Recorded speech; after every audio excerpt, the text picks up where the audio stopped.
ఆనందమయీ చైతన్యమయీ సత్యమయీ పరమే. అందరికీ నమస్కారం. మనం శ్రీ అరవిందుల సావిత్రి మహాకావ్యంలో book 6 the book of fate అనే గ్రంథంలో ది వర్డ్ ఆఫ్ ఫేట్ అనే క్యాంటో 1 అది మనం చదువుతున్నాము. కిందటిసారి మనం చదివినప్పుడు 429వ పేజీలో ఉన్నాం. నారద మహర్షితో మహారాణి మాట్లాడింది. ఆ తర్వాత మహర్షి సత్యాన్ని చెప్పబోతున్నారు. అది ఆ సత్యం ఎలాంటిదో శ్రీ అరవిందులు అద్భుతంగా మనకి చెప్పారు. అది కిందసారి మనం చదివాము. ఆ సత్యం మహారాణి గుండెలని చీల్చే విధంగా ఉంటుంది. అదే సమయంలో ఆ సత్యం సావిత్రీదేవి సంకల్పాన్ని వజ్ర సంకల్పంగా మార్చేదిగా ఉంటుంది. అటువంటి సత్యాన్ని నారద మహర్షి ఇప్పుడు చెప్పబోతున్నారు. ఇంకొకటి కూడా చెప్పారు. His word set free the spring of cosmic fate. విశ్వ భవితవ్యానికి సంబంధించినటువంటి స్ప్రింగ్ అన్నారు, ఉద్ధృతి అంటాం. కిందసారి మనం చెప్పుకున్నాం. విశ్వ భవితవ్యానికి సంబంధించినటువంటి ఆ ఉద్ధృతిని పెంచే విధంగా, ఆ ఉద్ధృతినంతటినీ కూడా విడుదల చేసేటువంటి విధంగా ఉంటాయి నారద మహర్షి చెప్తున్నటువంటి సత్యం.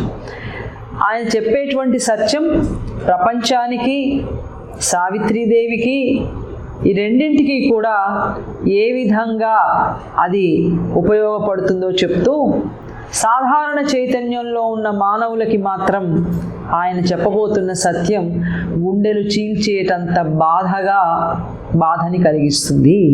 ఇది మనం కిందటి వారం చదువుకున్నాం. ఇక ఆ తరువాత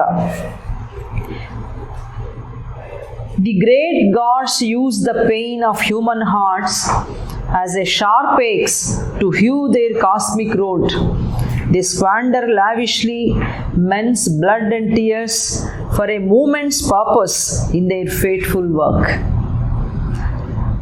సాధారణంగా మరి విశ్వ భవితవ్యం అంతా కూడా ఎలాగా జరుగుతుందో చెప్తున్నారు.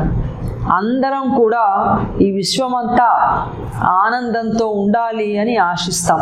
మానవ చైతన్యం ఎంతో ఆకాంక్షిస్తుంది, ఆశిస్తుంది, ఆశపడుతుంది. అది జరగాలి అంటే దాని వెనకాల ఉండేటువంటి ప్రయత్నం ఉందే, ఆ ప్రయత్నం సాధారణ చైతన్యానికి బాధాకరం. సాధకుడికి అది ఒక సాహసోపేతమైనటువంటి మార్గం. అందుకని సాహసికి రక్తం గారుతున్నా, బాధ కలుగుతున్నా అవేం లెక్క పెట్టడు. సాహసం చేసేవాడు తన సాహసం నెరవేరాలి అనేది మాత్రమే లక్ష్యం కనుక, ఆ లక్ష్యంలో దెబ్బలు తగిలినా, కింద పడినా, ఫ్రాక్చర్లైనా, ఏం జరిగినా కూడా లెక్క పెట్టడు. మళ్ళీ అవంతా కూడా ఆ బాధ అంతా తగ్గిన తర్వాత మళ్ళీ మొదలు పెడతాడు తన సాహసాన్ని. అంతేగాని వెనుకంజ వేయటం అంటూ ఉండదు. అట్లా ఉంటుంది. ఇప్పుడు శ్రీ అరవిందులు చెప్తున్నారు, ఈ విశ్వ భవితవ్యం అంతా పరమానందంగా మారాలి అనంటే ఎలాగా దేవతలంతా కూడా మానవులని ఉపయోగించుకుంటారు చెప్తున్నారు. మానవులని ఉపయోగించుకోవడం అంటే సాధకులైనటువంటి వాళ్ళకి, శ్రీ అరవిందుల యొక్క దర్శనం తెలిసిన వాళ్ళందరికీ కూడా తెలుసు. మానవులంతా కూడా దైవానికి ఉపకరణాలు, ఇన్స్ట్రుమెంట్స్. ఈ ఇన్స్ట్రుమెంట్స్ అనేటువంటిది మనం తెలిసి చాలా విధేయంగా నేను నీకు ఉపకరణాన్ని అవుతాను అని అంటే మనం ఏ రకమైనటువంటి మార్గంలో వెళ్ళాలో మనకి స్పష్టంగా తెలుస్తుంది. కనుక తెలిసి విధేయతతో ఉపకరణాలుగా మారటం అన్నది చైతన్యవంతులైనటువంటి మానవులు చేసేటువంటి పని. ఇప్పుడు చూద్దాం దేవతలంతా కూడా ఎలా మానవులని వాళ్ళ భవితవ్యం నెరవేర్చడానికి ఉపయోగిస్తారు అని. The great gods use the pain of human hearts as a sharp axe to hew their cosmic road. ఉన్నత లోకాలలో ఉండేటువంటి దేవతలంతా కూడా ఈ విశ్వంలో బాటని నిర్మించడానికి, విశ్వ రహదారిని నిర్మించాలంటే వాళ్ళు దేన్ని ఉపయోగిస్తారు? మానవుల యొక్క బాధని, వాళ్ళ హృదయాల్లో ఉండేటువంటి బాధనే పదునైనటువంటి గొడ్డలిగా దేవతలంతా కూడా ఉపయోగిస్తారు. బాధ అనేది లేకపోతే ముందుకి వెళ్ళటం అనేది అసలు ఉండదు. మామూలు భౌతిక జీవితంలో కూడా ఇదే సూత్రం మనకి తెలుసు కూడా. ఎంతో కష్టపడితే కానీ ఉన్నతమైనటువంటి స్థితికి వెళ్ళం. అందుకేగా మన తల్లిదండ్రులు మన పిల్లలకి మనం చెప్తూ ఉంటాం, కష్టపడితేనే రేపు సుఖపడతారు. మన తల్లిదండ్రులు మనకి అదే చెప్పారు. కనుక కష్టపడితేనే రేపు సుఖపడతారు. ఇవాళ కష్టానికి బెదిరిపోయి ఎట్లాగా అబ్బా ఇంత కష్టపడాలా అంటే రేపటి సుఖం అనేది రాదు.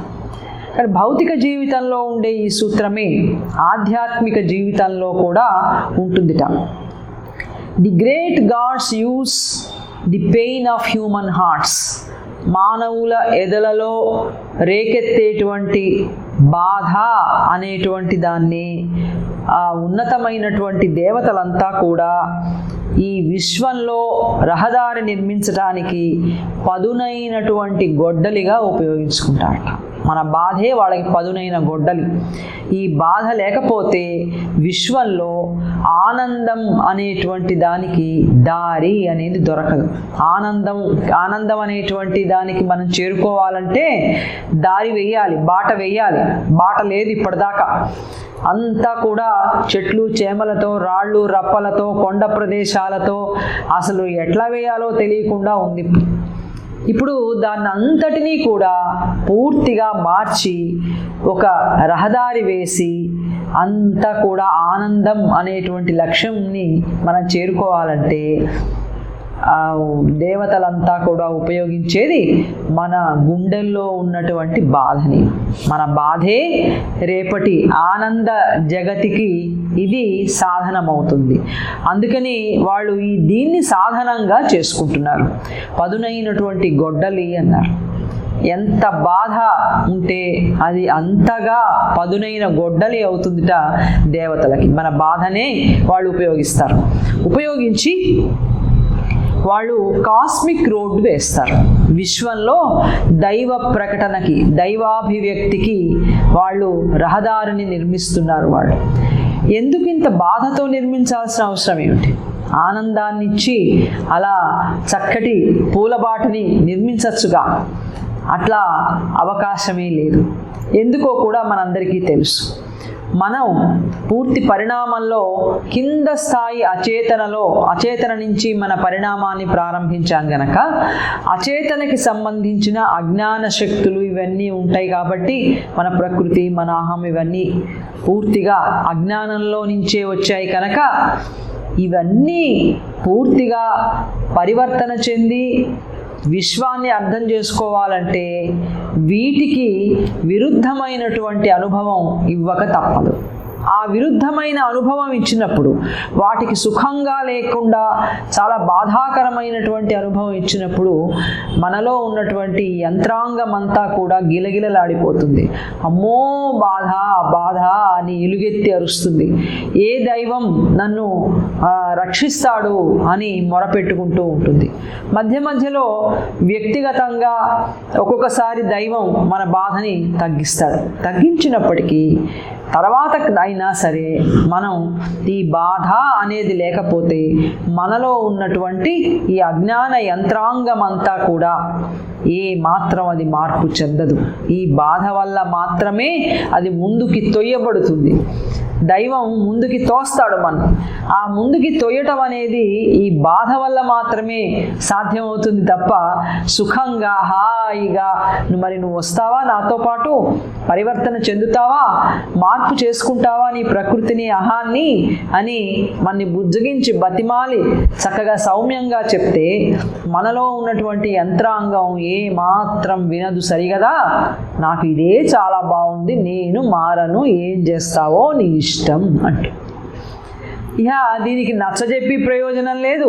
ఏం చేసినా కూడా దాని మొండి వైఖరి, దాని జడత్వానికి సంబంధించిన ఆ గాఢమైనటువంటి అజ్ఞానం, జడత్వం అవి పోవు. ఎందుకు పోవు అంటే వాటికి తెలియదు గనక.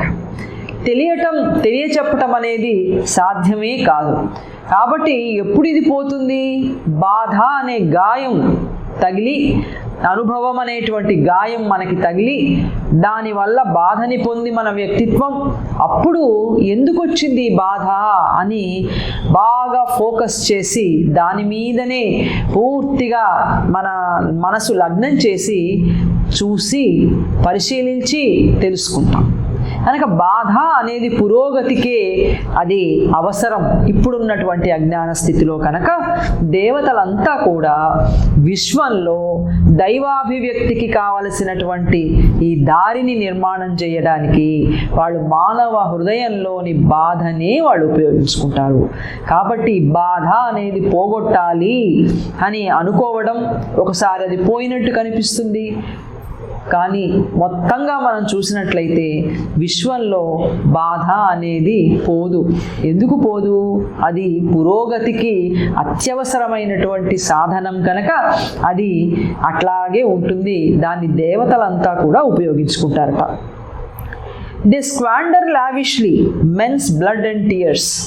మానవుల రుధిరము, రక్తాన్ని, వాళ్ళ కన్నీళ్ళని దేవతలంతా కూడా స్క్వాండర్, చాలా వృధాగా ఖర్చు పెడతారు. లావిష్లీ, విలాసంగా ఖర్చు చేస్తారట. దైవాభివ్యక్తికి విశ్వంలో రహదారి నిర్మాణానికి కావలసినది ఈ మానవ హృదయాలలో బాధ అనేది కావాలి. రెండవది ఆ బాధ వల్ల మానవుడు అనుభవించేటువంటి కన్నీళ్లు, ఆ గాయాల వల్ల కారేటువంటి రక్తము, ఇదంతా కూడా విశ్వంలో దైవాభివ్యక్తి అనే రహదారికి ఇవన్నీ కూడా ఉపయోగిస్తారు. దేవతలు స్క్వాండర్ అన్నారు, అలా వృధాగా ఖర్చు చేస్తారట. చూసి చూసి చూసి ఇంత కష్టం ఇద్దామా అని కొలిచి తాసులో తూకం వేసి అట్లా ఇవ్వరట. వస్తే పెద్ద క్షోభ, బాధ, గాయం వచ్చేస్తుంది. చాలా విలాసంగా కూడా ఖర్చు పెడతారు. అంటే చూడటానికి ఇట్లా కనబడుతుంది మనకి.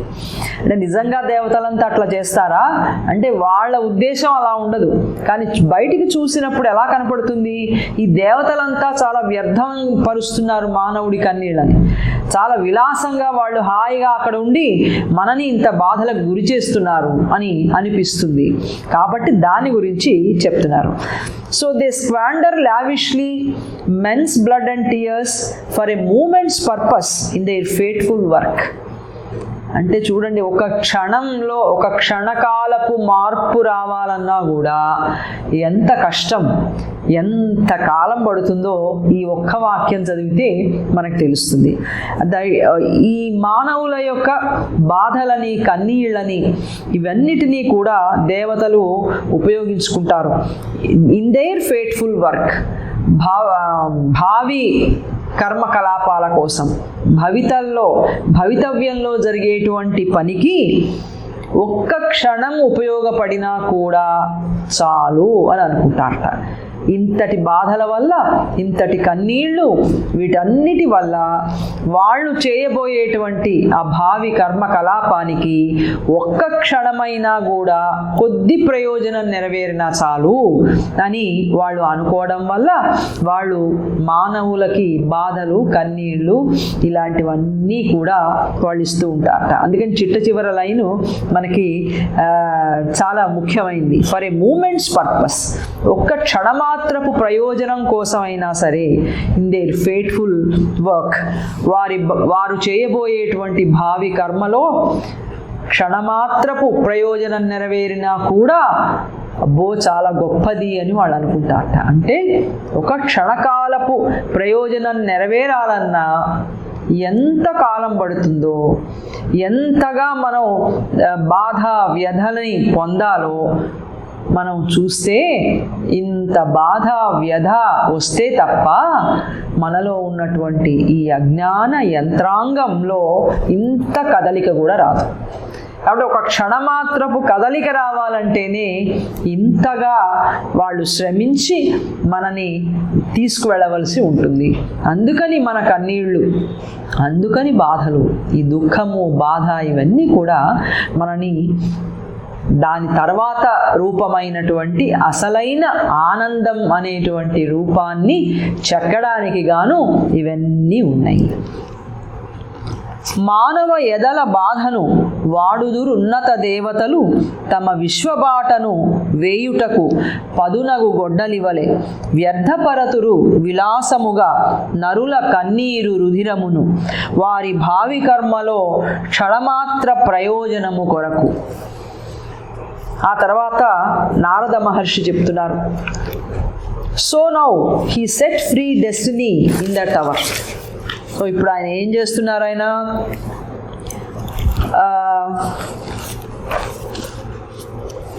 ఆ సమయంలో ఇక రాబోయేటువంటి డెస్టినీ, విధిని ఆయన చాలా స్వేచ్ఛగా ఆయన వదిలిపెడుతున్నారు. The truth thou hast claimed, I give to thee the truth.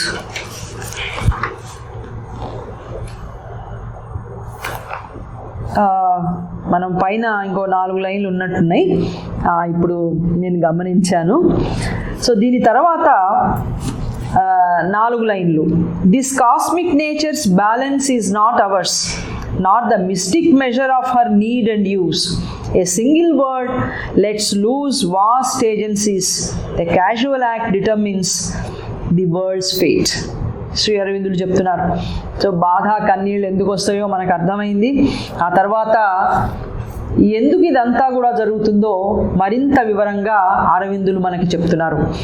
This cosmic nature's balance is not hours.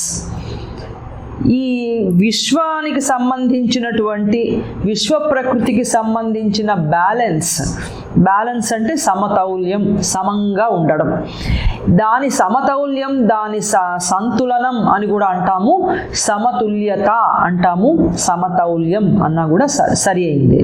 అందుకని ఈ విశ్వ ప్రకృతి బ్యాలెన్స్ అంతా కూడా మనలాంటి సమతౌల్యం కాదు.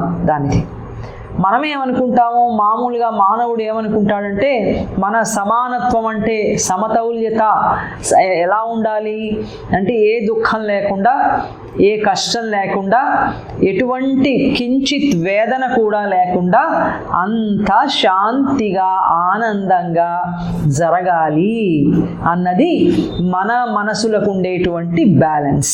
ఇలా ఆలోచిస్తాం మనం, ఇలా జరగాలి, ఇదే మనం దైవాన్ని కూడా వేడుకుంటూ ఉంటాం. సర్వే జనా సుఖినో భవంతు అని అంటాం, ఆశిస్తాం. తప్పనిసరిగా అది వస్తుంది. అది చాలా అత్యున్నతమైనటువంటి స్థితి.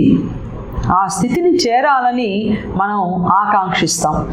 ఇప్పుడే ఈ అజ్ఞానంలోనే సమస్తము ప్రశాంతంగా, ఆనందంగా, వేదన లేకుండా ఉంటే అది ఇప్పుడున్న మానవుడి పరిమిత చైతన్యానికి సరిగ్గా బ్యాలెన్స్ అయినట్టు లెక్క. ఇది కొంచెం అటు ఇటు అయినా కూడా మనసు చెదిరిపోతుంది, అల్లకల్లోలం అయిపోతుంది, బ్యాలెన్స్ తప్పింది అంటూ. అని ఈ ప్రపంచంలో ఇంత దుఃఖం, ఇంత కలవరం, ఇంతంత సంక్షోభం, ఈ ప్రపంచం అసలు నాకు వద్దే వద్దు, ఇదేమిటి ఇట్లా ఉంది అని చాలా ఆరాటపడుతుంది, భయపడుతుంది, భయభ్రాంతులకి గురైపోతుంది. కానీ లోతైనటువంటి పరిశీలన జరిగినట్లయితే ఏం తెలుస్తుందిట? Cosmic nature's balance is not ours. మనం ఆలోచించేలాంటి సమతౌల్యం కాదు విశ్వ ప్రకృతిది. Not the mystic measure of her need and use. విశ్వ ప్రకృతికి ఒక నీడ్ ఉన్నది, ఒక అవసరం ఉంది, అలాగే యూజ్ కూడా ఉంది, దానికి ఒక ప్రయోజనం ఉంది. అది పని చేయడానికి ఒక ప్రత్యేకమైన అవసరం ఉంది. తను చేస్తున్న పనికి ఆమె సాధించేటువంటి ఒక ప్రయోజనం ఉంది. ఈ రెండూ కూడా మానవ చైతన్యానికి తెలిసిన ప్రయోజనం కాదు, మనకి తెలిసినటువంటి అవసరం కాదు. మానవ చైతన్యానికి అవసరం ఏముంది మనకు తెలుసుగా. అందుకని మనం 100 ఏళ్ళు బతకాలి, వీలైతే ఇంకా 103, 105 ఏళ్ళు, శరీరం దృఢంగా ఉండాలి, ఆరోగ్యంగా ఉండాలి. ఇది మానవ చైతన్యం యొక్క అవసరం, జీవితావసరం. ఇది ఇట్లా ఉండాలి అనుకుంటాం. ఈ జీవిత ప్రయోజనం ఏమిటి? జీవిత ప్రయోజనం ఏముంటుంది? సుఖంగా ఆనందంగా బతకటం, వీలైనంత కరుణ, దయ, జాలితో, సానుభూతితో, చుట్టూ ఉన్నటువంటి సర్వజీవుల పట్ల కరుణతో ఉండటం. ఇంతకు మించి ఏముంటుంది జీవిత ప్రయోజనం? హాయిగా ఆనందంగా సుఖంగా ఉండటం. ఇది సాధారణ చైతన్యం ఆశించే ప్రయోజనం, సాధారణ చైతన్యానికి ఉండే అవసరం. కానీ విశ్వ ప్రకృతికి కాస్మిక్ నేచర్ యొక్క అవసరము, దాని ప్రయోజనము, ఇవన్నీ కూడా మనకి అర్థం కానటువంటి మిస్టిక్, మార్మికమైనటువంటి, రహస్యమైనటువంటి మెజర్ ఉన్నది. ఆమె లెక్కించేటువంటి విధానం వేరే ఉంది అన్నారు. ఆమె అవసరాన్ని, తన అవసరం ఏమిటో, తను చేసేటువంటి పనికి సంబంధించిన ప్రయోజనం ఏమిటో ఆవిడ దేన్ని బట్టి లెక్కగడుతుంది? అది చాలా మిస్టిక్, మార్మికమైనటువంటి విషయం, రహస్యం. అది మన చైతన్యానికి అందదు. ఎంత ఆలోచించినా కూడా ఇదేమిటి, ఈ అవసరం ఏమిటి అని మనసు ప్రశ్నిస్తూనే ఉంటుంది. మనం పైన లైన్లు చదివినప్పుడు కూడా మానవుడి వేదన, బాధ, కన్నీళ్లు, రక్తం, ఇదా దైవం ఉపయోగించుకునేది? ఇంతకంటే అన్యాయం వేరే ఉందా అని మనసు అడుగుతూనే ఉంటుంది. ఎందుకంటే అది సాధారణ చైతన్యంలో ఉన్నది కనుక. ఇది ఏమడిగినా, మన మనసు ఏమడిగినా కూడా విశ్వ ప్రకృతి లెక్క వేసే విధానం మాత్రం మనసుకి అందదు. ఇది చాలా రహస్యం. అందుకని ఇక్కడ చెప్తున్నారు, ఆమె సంతులనము, సమతౌల్యత మన సమతౌల్యత లాంటిది కాదు. అలాగే ఆమె అవసరము, ఆమె కర్మలు చేయటంలో ప్రయోజనము, ఇవన్నీ కూడా రహస్యమైనటువంటి లెక్కలు ఉన్నాయి. ఆవిడ లెక్కించే విధానం వేరుగా ఉంటుంది. A single word lets loose vast agencies. ఆమె ఒక మాట బయటకి పెట్టిందంటే, మాట అంటే నోటితో మాట్లాడమే కాదు, ఒక అనుభవం, ఒక సంఘటన, ప్రపంచంలో ఏదైనా ఒక చిన్నది జరిగింది అంటే లెట్స్ లూజ్ వాస్ట్ ఏజెన్సీస్. ఆమె చిన్న కదలిక చాలు, ఆ కదలికతో వాస్ట్ ఏజెన్సీస్, చాలా విస్తృతమైనటువంటి, విస్తారమైనటువంటి చర్యలన్నీ కూడా లెట్స్ లూజ్, విడుదల చేస్తుంది ఆమె. ఎంత గొప్ప ప్రతిక్రియలు మనకి ప్రపంచంలో కనబడతాయో, ఆ విశ్వ ప్రకృతి ఒకటి ఏదైనా అనుకుంది అంటే మనసులో ఆ వర్డ్కి సంబంధించి వెంటనే బోలెడన్ని చర్యలు భౌతిక జీవితంలో కనపడతాయి. అవి ఒక్కొక్కసారి మనకి అనుకూలంగా ఉంటాయి, చాలాసార్లు ఆ చర్యలన్నీ కూడా మన మానవ చైతన్యానికి ప్రతికూలంగా ఉన్నట్లు కనపడతాయి. ఒక్కసారి ఆమె చిన్న ఆలోచన చేసిందంటే, ఇలా జరగాలి అని సంకల్పించిందంటే చాలా ఎన్నెన్నో అసంఖ్యాకమైనటువంటి చర్యలు ఈ భూప్రపంచంలో, భౌతిక జీవితంలో కనిపిస్తాయి. అంతటి శక్తి ఆమెది. ఇన్ని ఎందుకు జరుగుతున్నాయి ఇట్లా? ఎందుకు ఇట్లా నా చైతన్యానికి అర్థం కానటువంటి విధంగా ఎందుకు జరుగుతున్నాయి అనేది అది మన చైతన్యానికి తెలియదు గనక ఆవిడది మిస్టిక్ మెజర్, మార్మికమైనటువంటి లెక్కలు ఉన్నాయి ఆమెకి. అట్లా లెక్కించి అనేకమైనటువంటి చర్యలు భౌతిక జీవితంలో జరిగేటట్లుగా ఆమె సంకల్పిస్తుంది. A casual act determines the world's fate. ఈ విశ్వ భవితవ్యం అంతా మారిపోవాలంటే మానవ చైతన్యానికి చాలా మామూలుగా కనిపించేటువంటి సంఘటన చాలు. ఈ విశ్వ భవితవ్యం అంతా మారిపోవాలంటే మామూలు సెకండ్ వరల్డ్ వార్ చూడండి, మామూలు యుద్ధంలాగా కనపడింది. అది హిట్లర్ వచ్చాడు తెర మీదికి. ఆ హిట్లరు ఎవరు హిట్లరో కూడా ఒకప్పుడు తెలియదు. అటువంటిది ఈ రెండవ ప్రపంచ యుద్ధానికంతటికీ కూడా కారకుడుగా హిట్లర్ రంగస్థలం మీదకి వచ్చాడు. మామూలు యుద్ధంలాగా మొదలై ఎంత తీవ్రమైపోయింది. చాలా సాధారణమైనటువంటి చర్యలు ఈ ప్రపంచం యొక్క భవితవ్యాన్ని నిర్ణయం చేస్తాయి. ఆ రెండవ ప్రపంచ యుద్ధం మూలంగా విశ్వంలో గొప్ప మార్పులు వచ్చాయి. ప్రజాస్వామ్యం అనేది నిలబడింది. ఆ తర్వాత ఎన్నెన్నో శాస్త్ర సంబంధమైనటువంటి అన్వేషణలు జరిగి ఆవిష్కారాలు కూడా జరిగాయి. గొప్ప మార్పు ప్రపంచంలో వచ్చి ప్రజాస్వామ్యం నిలబడింది. ప్రధానమైనటువంటిది ప్రజాస్వామ్యం నిలబడింది. ఇంగ్లాండ్ కనుక ఓడిపోయి ఉన్నట్లయితే, ఒకవేళ ఆ మిత్రపక్షాలన్నీ ఓడిపోయి ఉన్నట్లయితే హిట్లర్ వల్ల ప్రపంచానికి ఎంత వినాశనం కలిగేదో శ్రీ అరవిందులు చెప్పినటువంటి విషయాలు మనకు తెలుసు. ఆయన ఈ రెండవ ప్రపంచం యుద్ధం వెనకాల ఆయన చైతన్యం పనిచేసి హిట్లర్ని ప్రపంచానికి అంతటినీ కూడా ఆక్రమించకుండా రక్షించింది అని కూడా మనకి తెలుసు. కనుక సాధారణమైనటువంటి సంఘటన ప్రపంచంలో జరిగితే అది విశ్వ భవితవ్యానికి చాలా నిర్ణయించేటువంటిదిగా ఉంటుంది. అది డిటర్మిన్ చేస్తుంది విశ్వ భవితవ్యాన్ని. బయటకు చూస్తే మామూలు సంఘటన మామూలుగా కనపడతాయి. కురుక్షేత్ర యుద్ధం మామూలుగా కనపడింది. కౌరవులు పాండవులు యుద్ధం చేసుకున్నారు. ఎవడు గెలిస్తే వాడు రాజ్యం, మిగతా వాడు పోతాడు, ఇంతే కనపడింది. కానీ దాని వెనక శ్రీకృష్ణ పరమాత్మ నిలబడి పరిణామంలో మానవ జాతినంతటినీ కూడా ఆ అజ్ఞాన గమనానికంటే కొన్ని అడుగులు ముందుకు తీసుకువెళ్ళాడు. ఇది ఎవరికి తెలుస్తుంది? ఎవరికి తెలియదు. చెప్తే మాత్రం అర్థం అవుతుందా? మానవ చైతన్యానికి అర్థమేం కాదు. ఏదో చెప్తారు, ఇట్లాగే అది అంటారు, ఇది అంటారు అని ఏదో ఒకటి అని పక్కకి ఏదో తోసేస్తుంది తప్ప తీవ్రంగా ఆలోచించి వెనకటి గతము ఇప్పుడు వర్తమానం మనం ఎంత ముందుకొచ్చాం చైతన్యంలో అని చూసుకోదు. కాబట్టి సాధారణంగా కనపడేటువంటి సంఘటనలే విశ్వ భవితవ్యాన్ని నిర్ణయిస్తాయి.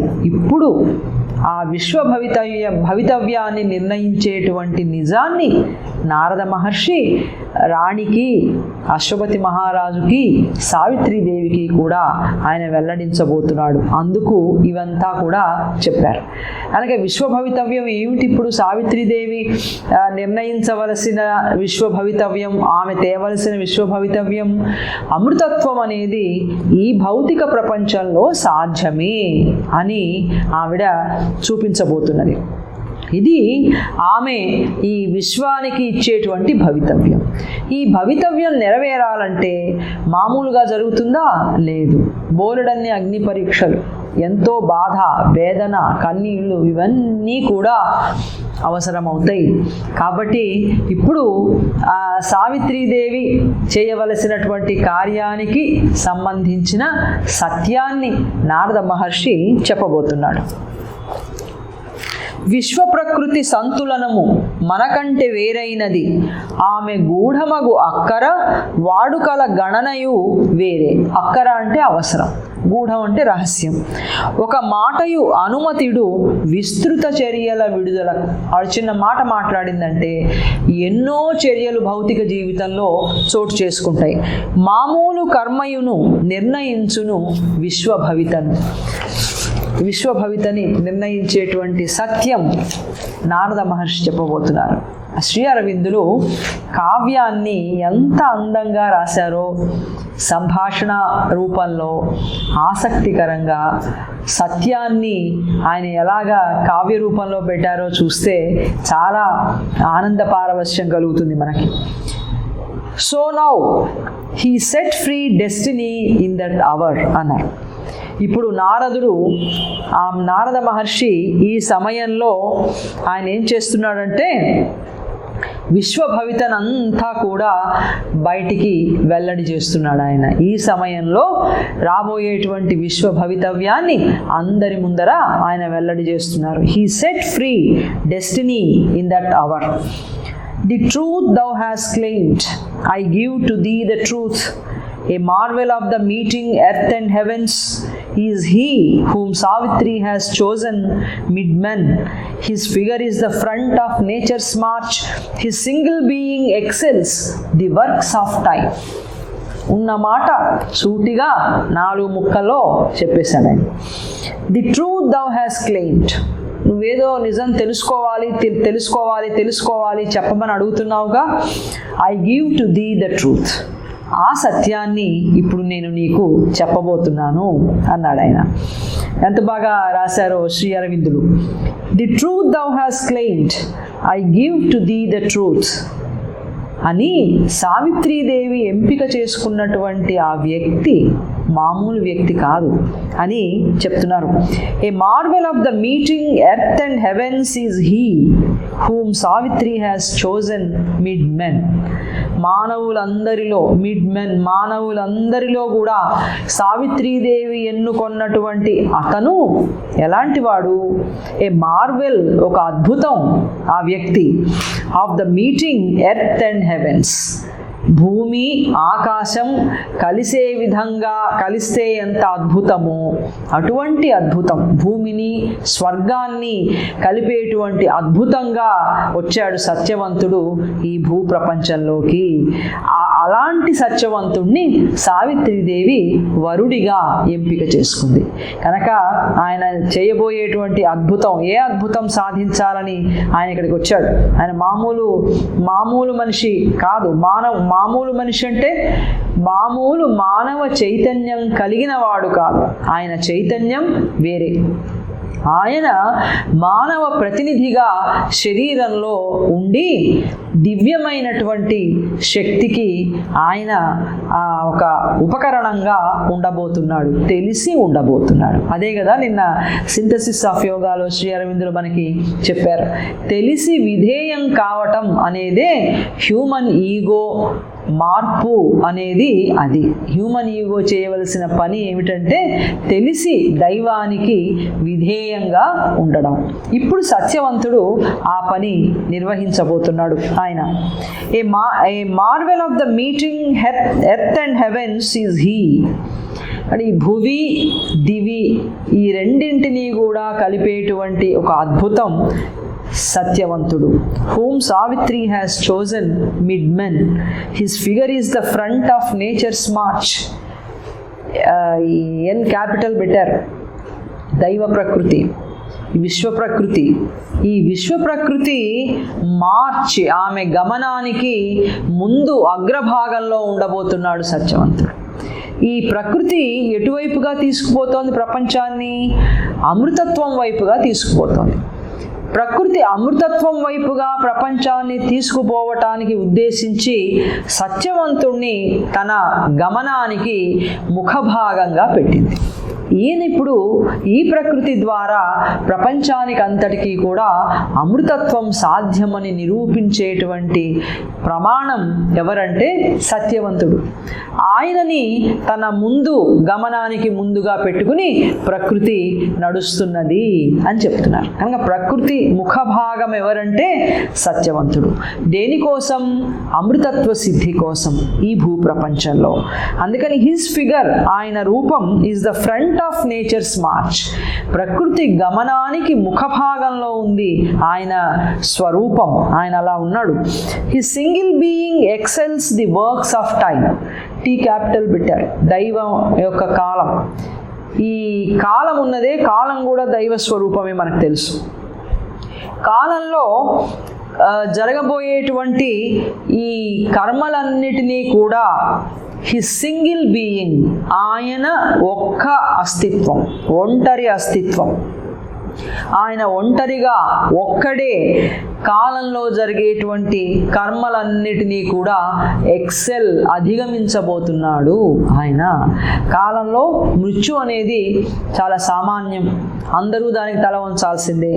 కాలంలో జరిగేటువంటి కర్మలన్నిటినీ కూడా ఆయన అధిగమిస్తుంది, ఆయన ఒక్క అస్తిత్వమే అని చెప్పి, అటువంటి ఉత్తముడు, ఉన్నతమైనటువంటి చైతన్యం కలిగినటువంటి వాడు సత్యవంతుడు, అతడిని సావిత్రీదేవి ఎన్నుకొన్నది అని నారద మహర్షి చెప్తున్నాడు. మనం తెలుగులో 2వ లైన్ ముందు అనువాదమయ్యి, అంటే ఏ మార్వెల్ అనే తర్వాత వస్తుంది, whom Savitri has chosen mid men ముందు వస్తుంది. ఆ పైన లైన్ ముందు చదువుదాము. ఇప్పుడు అతడు ఆ సమయమున భవితను వెల్లడించే, నీవడిగిన నిజమును తెలిపెదనా నిజమును నీకు. నువ్వే నిజం అడిగావో ఆ నిజాన్ని నేను చెప్తాను. మానవులందున అతనినే సావిత్రి ఎన్నుకొనుట భూలోక దేవలోకముల అద్భుతమగు కలయికయే. అని భూమి స్వర్గం రెండు కలుస్తాయా? అబ్బే, ఎక్కడ కలుస్తాయి? కలవటం అనేది లేదు. కానీ మనం కావాలంటే ఇది వదిలిపెట్టి అక్కడికి పోవచ్చు. ఇది వదిలిపెడితే శరీరం కాకుండా ఆత్మగా మనం ఉన్నతమైనటువంటి లోకాలకు పోవచ్చు. కానీ ఆ స్వర్గం, ఈ భూమి రెండు కూడా కలిసినటువంటి కలవటం అనేది కుదరదు. అంటే దివ్యానందం, దివ్య ప్రశాంతత, ఇలాంటివి దివ్య జ్ఞానం, ఈ మూడు ప్రపంచంలోకి గనక వస్తే ఈ రెండు దివి భూవి కలిసినట్లు. అవి ఎలాగూ సాధ్యం కావటం లేదు కాబట్టి ఈ రెండు ఎప్పటికీ కలవవు అని నిర్ణయమైంది. మానవులందున అతనినే సావిత్రి ఎన్నుకొనుట భూలోక దేవలోకముల అద్భుతమగు కలయికయే. ప్రకృతి గమనమునకు ముఖభాగమే అతని స్వరూపము, ప్రకృతి గతికి ముఖభాగము అతని స్వరూపము. అతని అస్తిత్వం ఒక్కటే కాలపు కర్మలను అధిగమించును అని నారద మహర్షి చెప్పాడు. చెప్పి సత్యవంతుడు ఎక్కడి నుంచి, ఏ లోకం నుంచి, ఏ చైతన్యం నుంచి ఆయన ఉద్భవించాడు అని ఆయన యొక్క మహనీయతని గురించి నారద మహర్షి చెప్తున్నారు. A sapphire cutting from the sleep of heaven, delightful is the soul of Satyavan, a ray out of the rapturous infinite, a silence waking to a hymn of joy. A sapphire cutting from the sleep of heaven. Sapphire అంటే మనకు తెలుసు, ఇంద్రనీలం, ఆ నీలపు రంగు రాయి ఉంటుంది. అది మనం ఏదో గ్రహశాంతికి వాటికి వీటికి అనేక రంగులు ఉన్నాయి, వాటికి మనం పెట్టుకుంటూ ఉంటాం. ఇంద్రనీలమణి అని అంటాం, నీలపు రాయి. ఈ సఫైర్ అనేది స్పిరిచువల్ కాన్షియస్నెస్కి ఇది సింబల్, ఆధ్యాత్మిక చైతన్యానికి గుర్తు సఫైర్ అనేటువంటిది. అందుకని ఈయన ఎలాంటి వాడు? A sapphire cutting from the sleep of heaven. Heaven అంటే ఉన్నత లోకాలు అని అర్థం. శ్రీ అరవిందుల యొక్క దర్శనంలో హెవెన్ అంటే మామూలు స్వర్గం కాదు, ఉన్నతమైనటువంటి లోకాలు. ఆ ఉన్నత లోకాలన్నీ ఎలా ఉంటాయి? స్లీప్లో ఉన్నట్టు ఉంటాయి, చాలా నిశ్శబ్దంగా ఉంటాయి. ఎవేకెన్ అంటేనేమో మేలు కొనడం, ఈ జగత్తులో జరిగేటువంటి ఈ క్రియాశీలకమైనటువంటిదంతా ఉంటే ఇది జాగృతం అవ్వడం అని అంటాం. జాగృతంగా ఉన్నాం మనం. ఉన్నత లోకాలన్నీ ఎలా ఉంటాయి? సృష్టి ఉండదు గనక అవి నిద్రావస్థలో ఉన్నట్లుగా పరమ ప్రశాంతంగా ఉంటాయి. ఆ ప్రశాంతమైనటువంటి ఉన్నత లోకాలు నిద్రాణంగా అని అంటాం తెలుగులో మనం. నిద్రాణంగా ఏ సృష్టి జరగకుండా పరమ ప్రశాంత నిశ్శబ్దంలో ఉన్నటువంటి ఆ ఉన్నత లోకాల నుంచి కట్టింగ్ చొచ్చుకుని వచ్చాట. కట్టింగ్ అంటే చొచ్చుకు రావటం.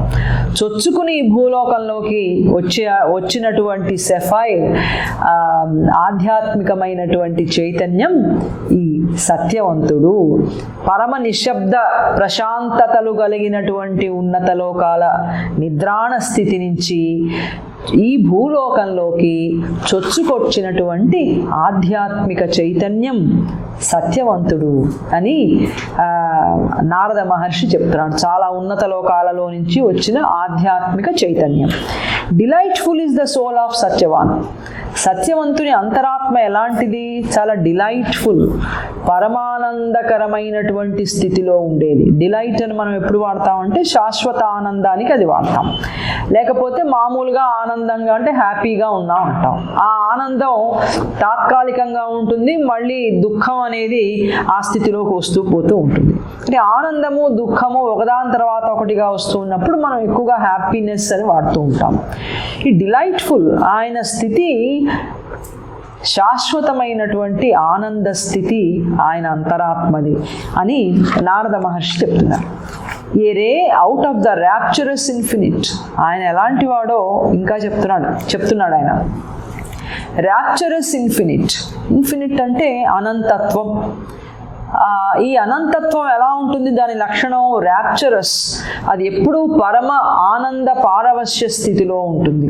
దైవం అంటే పరమ ఆనంద పారవశ్య స్థితి, అనంతుడు, అనంతత్వం అంటారు. కానీ ఇక్కడ ఈ భూప్రపంచం ఆ అనంతత్వం నుంచే వచ్చింది, కానీ కింద స్థాయిలోకి రావటం వల్ల తను ఆ ఉన్నతమైనటువంటి పరమానంద స్థితి నుంచి వచ్చిన సంగతిని ఈ భూలోకంలోకి వచ్చాక ఆ చైతన్యం మర్చిపోయి అచేతనగా ఉండి కొంత మళ్ళీ పరిణామంలో కొద్దిగా ముందుకు వచ్చి అజ్ఞాన చైతన్యమై ఇలా నెమ్మదిగా ముకుళించుకున్నదంతా కూడా వికసనంగా నెమ్మదిగా మారుతూ ఉంది. ఇప్పుడు సత్యవంతుడు ఎక్కడి నుంచి వచ్చాట? He is a ray out of the rapturous infinite. పరమ పారవశ్య స్థితిలో ఉండేటువంటి అనంతత్వం నుంచి కిందికి జాలువారినటువంటి ఒక జ్ఞాన కిరణం సత్యవంతుడు. కనుక మామూలు మహారాజు కొడుకుగా కనపడుతున్నప్పటికీ కూడా, ఎందుకంటే మానవ రూపంలోనే రావాలి, దీని ద్వారానే జరగాలి, ఈ మానవుడు సాధిస్తాడు అనేటువంటి ఉదాహరణని నెలకొల్పాలి కనుక అన్నీ కూడా మానవ రూపం ద్వారానే జరుగుతూ ఉంటాయి. అటు సత్యవంతుడు పరమ పారవశ్య అనంతత్వం నుంచి కిందకి వచ్చినటువంటి జ్ఞాన కిరణం ఆయన అని చెప్తున్నాడు. A silence waking to a hymn of joy. ఆనందం అనేటువంటి గీతికకి మేల్కొన్నటువంటి ఒక నిశ్శబ్ద స్థితి సత్యవంతుడు. ఎందుకంటే ఇందాక చెప్పారు కదా, ఆ ఉన్నత లోకాల నిశ్శబ్ద ప్రశాంత స్థితుల నుంచి కిందికి వచ్చాడు ఆయన. ఇప్పుడు మరి ఆ నిశ్శబ్ద స్థితి నుంచి జాగృతం ఎందుకైనాడు అంటే హిమ్ ఆఫ్ జాయ్ అన్నారు. ఆనందం అనేటువంటి గీతానికి ఆయన మేల్కొన్నాడు. ఆ గీతం ఎవరిది? సావిత్రీదేవిది, ఉన్నతమైనటువంటి పరమ మాతది, ఆ దివ్యమాతది.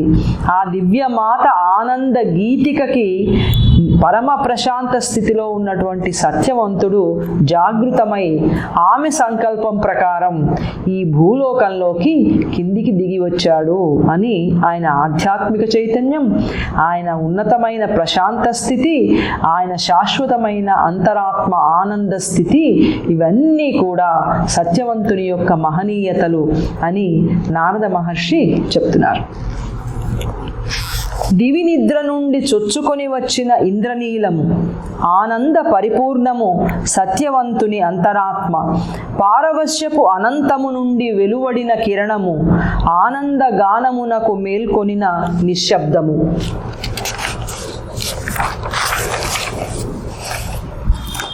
ఆ తర్వాత నారద మహర్షి సత్యవంతుని గురించి ఆయన కొనసాగిస్తున్నారు. A divinity and kingliness girt his brow, his eyes keep a memory from a world of bliss, as brilliant as a lonely moon in heaven, gentle like the sweet bud the spring desires, pure like a stream that kisses silent banks, he takes with bright surprise spirit and sense. ఆయన మహనీయత ఆయన కొనియాడుతున్నాడు. ఆయన ఇందులో ఒకటి ఆయన డివినిటీని గురించి, రెండవది ఆయన ఎటువంటి దివ్య స్మృతిని నిలుపుకున్నాడో దానిని గురించి. ఇక మూడవ పంక్తిలో ఆయన ఔజ్వల్యాన్ని గురించి, నాలుగవ పంక్తిలో ఆయన సున్నితత్వము, మాధుర్యము, తర్వాత సున్నితత్వము, మాధుర్యాన్ని గురించి, ఆ తర్వాత తర్వాత లైన్లో ఆయన స్వచ్ఛత, తర్వాత చిట్ట చివరి లైన్లో ఆయన వహించినటువంటి మహనీయతను గురించి వరుసగా నారద మహర్షి చెప్తున్నారు. A divinity and kingliness girt his brow. ఆయన కనుబొమ్మలని చుట్టి ఉన్నది ఏమిటి? ఆయన కళ్ళు ఏమి ఎక్స్ప్రెస్ చేస్తున్నాయి ఆ కనుబొమ్మలు? అది డివినిటీ, కింగ్లీనెస్, దివ్యత్వము, రాజసము, వీటిని పుణికి పుచ్చుకున్నటువంటి కనుబొమ్మలు ఆయనవి. అంత రాజసంగా ఉంది ఆయన ముఖం, ఆయన చూపు, ఆయన ముఖం, ఇదంతా ఒక దివ్యత్వాన్ని వెలువరిస్తోంది. రాజకుమారుడు కాబట్టి ఆ రాజసంగా ఉన్నటువంటి లక్షణం ఆయనలో కనపడుతోంది. His eyes keep a memory from a world of bliss అన్నారు. ఆయన కళ్ళు ఒక దివ్య స్మృతిని నింపుకుని ఉన్నటువంటి కళ్ళు అవి. అదేది? Keep a memory from a world of bliss. ఆనంద లోకాల యొక్క దివ్య స్మృతిని నింపుకున్నటువంటి కళ్ళు ఆయన కళ్ళు. చూపు, దృష్టి, తర్వాత ఆలోచన, ఇవన్నిటికీ కళ్ళు. మన భావాలన్నీ వెలువరించేవి కళ్ళేగా. అందుకే కళ్ళు చూస్తే తెలిసిపోతుంది ఇప్పుడు భయపడుతున్నాడా, ఆనందంగా ఉన్నాడా, కోపంగా ఉన్నాడా, కళ్ళు చెప్పేస్తూ ఉంటాయి. ఇప్పుడు సత్యవంతుడి కళ్ళు ఎట్లా ఉన్నాయిట? ఆయన ఆనందలోకాలలో నుంచి కిందికి దిగి వచ్చినటువంటి కాంతి కిరణం గనక ఆనంద లోకాల యొక్క స్మృతిని ఆయన విస్మరించలా. ఆ ఆనందలోకాల ఆనందమంతా కూడా ఆయన కళ్ళల్లో స్మృతిగా కనబడుతోంది. ఆయన కళ్ళన్నీ కూడా ఆనందపూరితములు, దివ్యానందం. బ్లిస్ అన్నప్పుడు దైవానికి సంబంధించిన ఆనందాన్ని మనం బ్లిస్ అంటాం. బట్ దివ్యానందాన్ని నింపుకున్నటువంటి కళ్ళు ఆయనవి. ఆ స్మృతి ఇంకా ఆయనలో ఉన్నది. ఆయన దివ్యత్వం నుంచి కిందికి దిగి వచ్చినటువంటి ఆ ఆనంద స్మృతి. As brilliant as a lonely moon in heaven. ఆయనని ఎలా పోలుస్తున్నారంటే చాలా బ్రిలియంట్గా కనపడుతున్నాడు, తేజోమయంగా కనపడుతున్నాడు. ఆయన తేజస్సు ఎట్లా ఉంది? Lonely moon in heaven. But స్వర్గలోకంలో ఒంటరిగా ఉన్నటువంటి చంద్రుడికి మళ్ళీ ఆయన ముఖ వర్చస్సు అంతా కూడా తేజోమయమైనటువంటి వర్చస్సు. అది చల్లగా ఉంది. మూన్తో పోలుస్తున్నారు కనుక చాలా అందంగా ఉంది, చల్లగా ఉంది, గొప్ప తేజస్సుతో నిండి ఉంది అని చెప్పి వర్ణిస్తున్నారు. Gentle like the sweet bud that spring desires. వసంతకాలం కోరుకునేటువంటి విధంగా చాలా సున్నితమైన, మధురమైనటువంటి మొగ్గలాంటి వాడు సత్యవంతుడు. వసంతకాలం రాగానే, స్ప్రింగ్ రాగానే ఏముంటుంది? అన్ని పుష్పాలు చక్కగా వికసిస్తాయి. ఎక్కడ చూసినా మాధుర్యం, ప్రతి పుష్పం సున్నితంగా ఉంటుంది. ఎందుకంటే వసంతకాలంలో పూచేటువంటి మొగ్గలాగా ఉన్నాడు ఆయన. ఆ మొగ్గ లక్షణం ఎలా ఉంది? సున్నితంగా ఉంది, మధురంగా కూడా ఉంది. అంటే ఆయన వ్యక్తిత్వం అంతా గొప్ప మాధుర్యంతో ఉంది, సున్నితత్వంతో ఉన్నది అని చెప్తున్నారు. Pure like a stream that kisses silent banks. నిశ్శబ్ద తీరాలని ముద్దాడేటువంటి స్వచ్ఛమైన ప్రవాహంలాగా ఉన్నది ఆయన స్వచ్ఛత. ఆయన ఎంత స్వచ్ఛమైనటువంటి వాడు అంటే అలా పారేటువంటి స్వచ్ఛమైన సెలయేరు ప్రవాహం లాంటి వాడు ఆయన. అందుకని తీరాలని తగులుతూ స్పృశిస్తున్నటువంటి, నదీ తీరాలని స్పృశిస్తున్నటువంటి స్వచ్ఛమైన నీటి ప్రవాహంలాగా అంత స్వచ్ఛమైన వాడు. ఆ స్వచ్ఛమైనటువంటి చైతన్యం ఆయనది. He takes with bright surprise spirit and sense. ఆయనలో ఉన్నటువంటి అత్యంత మహనీయత మనకి ఎక్కడా ప్రపంచంలో కనపడనిది ఒకటి ఉందిట. అదేంటంటే స్పిరిట్ అండ్ సెన్స్. ఆత్మ, బుద్ధి, ఈ రెండింటినీ కూడా he takes with bright surprise. ఒక గొప్ప అద్భుతమైనటువంటి విస్మయం కలిగించే విధంగా ఆయనలో రెండు ఉన్నాయి. ఒకటి ఆత్మ, రెండు బుద్ధి. బుద్ధి ఇంద్రియాలలో గొప్పది. తర్వాత స్పిరిట్ అత్యంత జ్ఞానవంతమైనటువంటి ఎలిమెంట్. మనలో ఉన్నటువంటి అంశం, ఆ జ్ఞానవంతమైనటువంటి అంశ స్పిరిట్. బుద్ధి ఇంద్రియాలలో గొప్పది. కాబట్టి ఇంద్రియాలని తర్వాత ఈ ఆత్మని రెండింటినీ కూడా వహించగలిగినటువంటి ఒక గొప్ప ఆశ్చర్యానందాలు కలిగించేటువంటిది ఆయన స్వరూపం, ఆయన స్థితి అట్లా ఉంది. ఆయన స్థితిలో ఆత్మ, ఇంద్రియాలు, బుద్ధి ఈ రెండింటినీ కూడా చక్కగా జ్ఞానవంతమైనటువంటి వాటికి ఆయన ఒక గొప్ప స్థితిగా ఉన్నాడు అని చెప్తున్నారు. He takes with bright surprise. చాలా ఆనందకరమైనటువంటి ఆశ్చర్యం, చాలా ఆనంద సంభ్రమాశ్చర్యాలు అంటాం. మనం తెలుగులో అయితే సంభ్రమాశ్చర్యాలు అంటాం. ఏంటిది, మనం అనుకోకుండా గెస్ట్ వచ్చినప్పుడు, ఓ ఏంటండి చక్కగా ఇంత సంభ్రమాశ్చర్యాలు కలుగుతున్నాయి, చెప్పకుండా వచ్చారే ఎంత సంతోషంగా ఉందంటామే, అట్లాగనమాట. చాలా సంభ్రమాశ్చర్యాలు కొలిపేటువంటి విధంగా ఆయన ఆత్మని, బుద్ధిని కూడా వహించి ఉన్నాడు అని ఈ రెండు జ్ఞానవంతాలు ఆయన వ్యక్తిత్వంలో అని నారద మహర్షి చెప్తున్నారు. పరివేష్టించెనతని కనుబొమల దైవత్వ రాజసములు నిలుపుకొనెనతని కనులు ఆనంద జగతిదగు స్మృతిని ఉన్నతముల గల ఒంటరి దేదీప్యమానమగు శశి అంటే చందమామ, చంద్రుడు. ఆమని కోరెడి మధురమగు సున్నితమగు మొగ్గవలె ఆమని వసంతం నిశ్శబ్దధరుల ముద్దాడు స్వచ్ఛ ప్రవాహము వోలే కొనెనతడు విస్మయానందములతో ఆత్మను, బుద్ధిని. చాలా విస్మయానందాలు కలిగించేలాగా ఆత్మ, బుద్ధి రెండూ కూడా జ్ఞానవంతములు కలిగిన స్థితి. ఏ living not of golden Paradise, a blue immense he leans to the longing world, time's joy borrowed out of eternity, a star of splendor or a rose of bliss. In him soul and nature equal presences, balance and fuse in a wide harmony.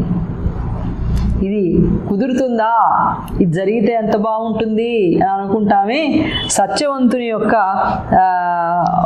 ఆయన వ్యక్తిత్వంలో ఇవన్నీ కూడా ఉన్నాయి. అంతేనా, నేనేదైనా మర్చిపోయినా నా పైన? అంతే.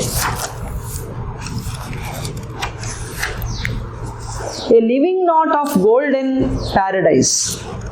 సో గోల్డెన్ అనేది అత్యున్నతమైనటువంటి చైతన్యానికి గుర్తు. ఏ లివింగ్ నాట్గా ఉన్నాడు. ఒక సజీవమైనటువంటి నాట్, బంధం,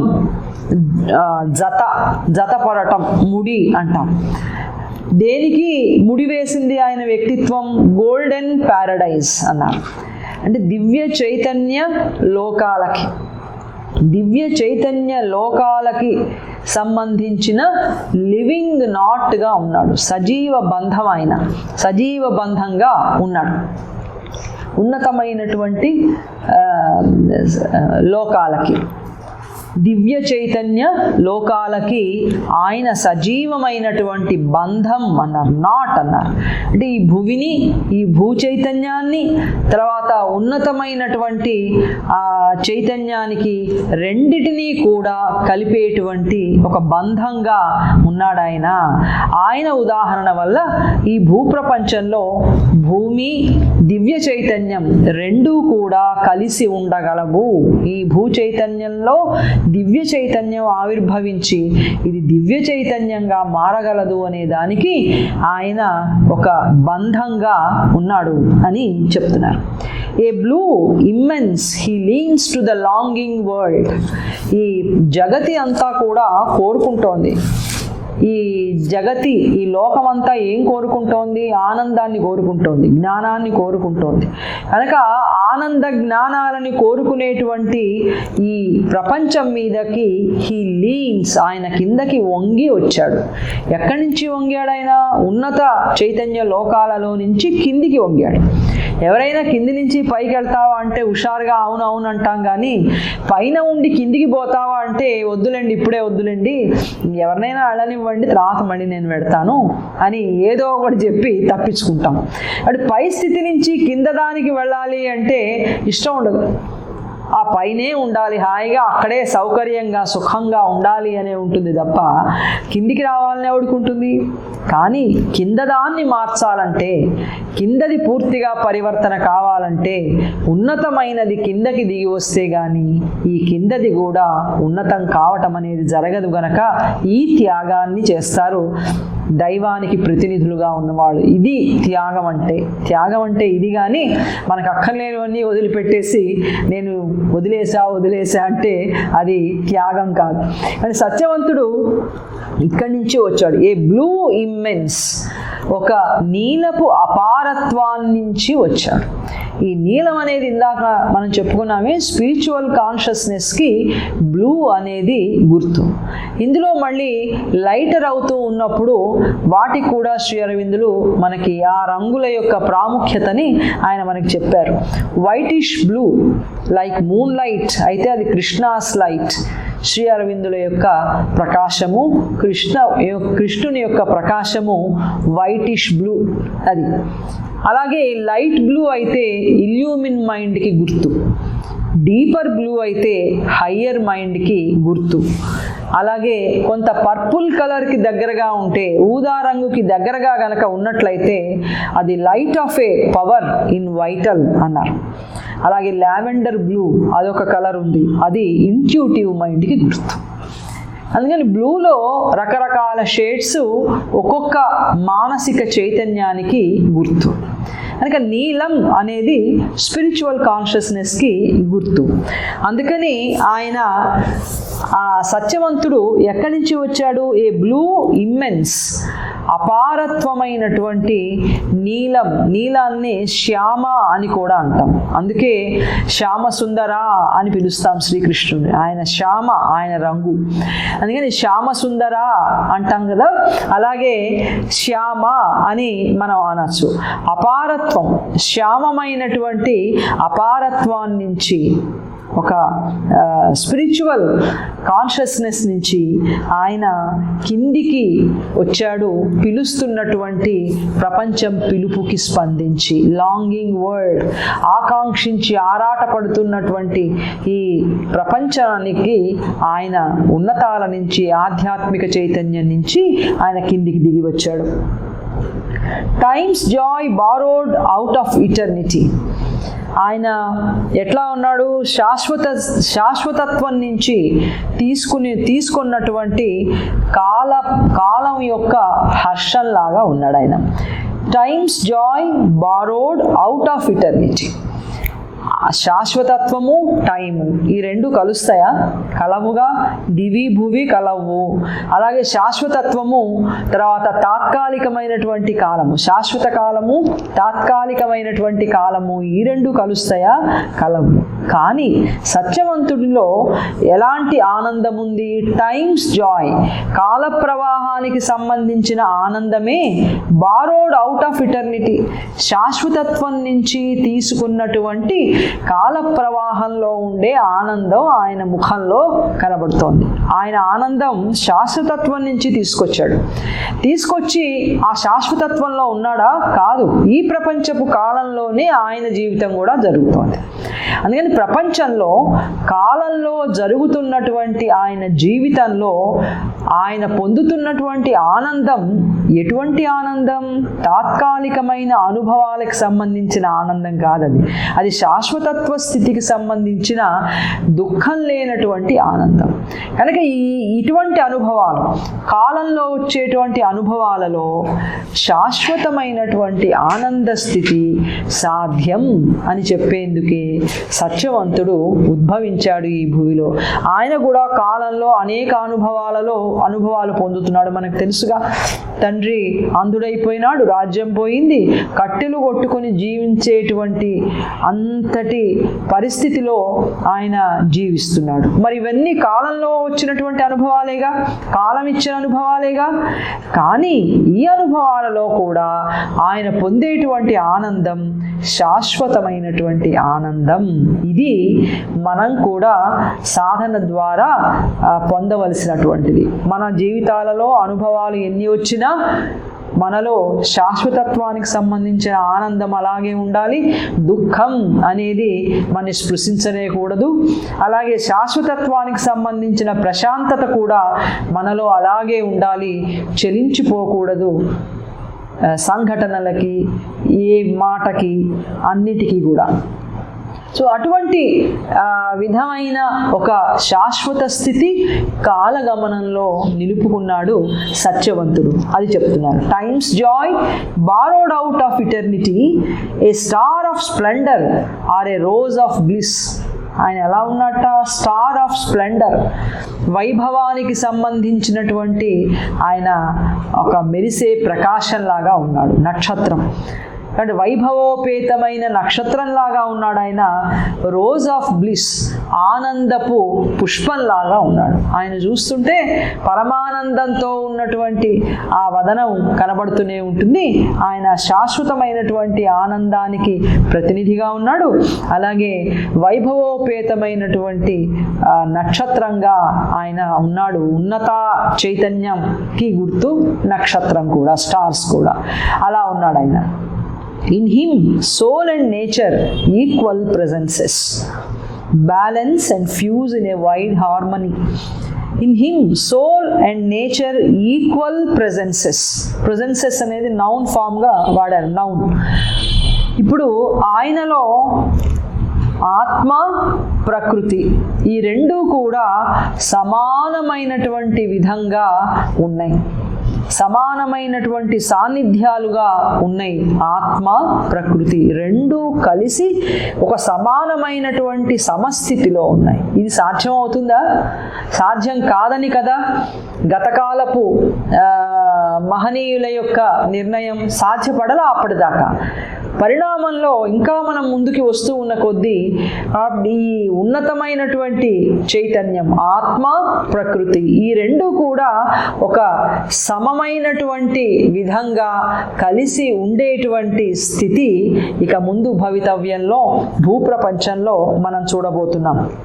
ఇప్పుడు సత్యవంతునిలో ఆత్మ, ప్రకృతి ఈ రెండు కూడా ఈక్వల్ ప్రెజెన్సెస్, ఒక సమత్వమైనటువంటి స్థితిలో అవి నెలకొని ఉన్నాయి అని చెప్తున్నారు అన్నమాట. ఆత్మ, ప్రకృతి ఈ రెండు కూడా ఒకే విధమైనటువంటి సమతౌల్యతతో ఉన్నాయి. ఈ రెండు కలుస్తాయా? ఆ ఉన్నతమైనటువంటి స్థితిలో తప్పనిసరిగా అవి కలిసి ఉంటాయి. ఆత్మ చైతన్యాన్ని ప్రకృతి కర్మల ద్వారా వెలిపరుస్తుంది. అలాగే ప్రకృతి ఏమి చేస్తున్నదో దానంతటినీ కూడా ఒక వెల్లడించేటువంటి విధంగా ఆత్మ కూడా ఉంటుంది.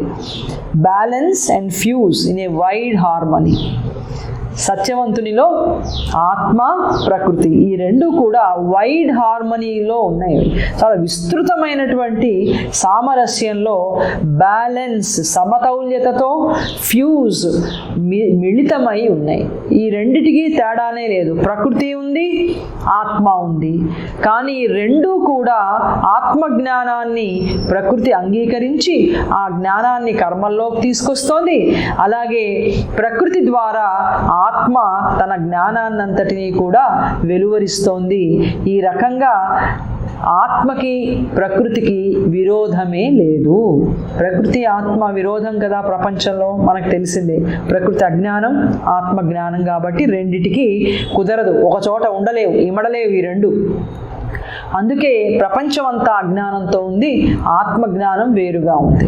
ఇప్పుడు ఆ ఆత్మజ్ఞానాన్ని ప్రపంచంలోకి తీసుకురావటం అనేది ఈ సత్యవంతుని వల్ల జరగబోతున్నది. అతనిలో ఈ రెండూ కూడా గొప్ప సమతౌల్యతతో చక్కగా మిళితమై ఆ రెండూ కూడా వైడ్ హార్మనీ, 3 విశేషణాలు వాడారు.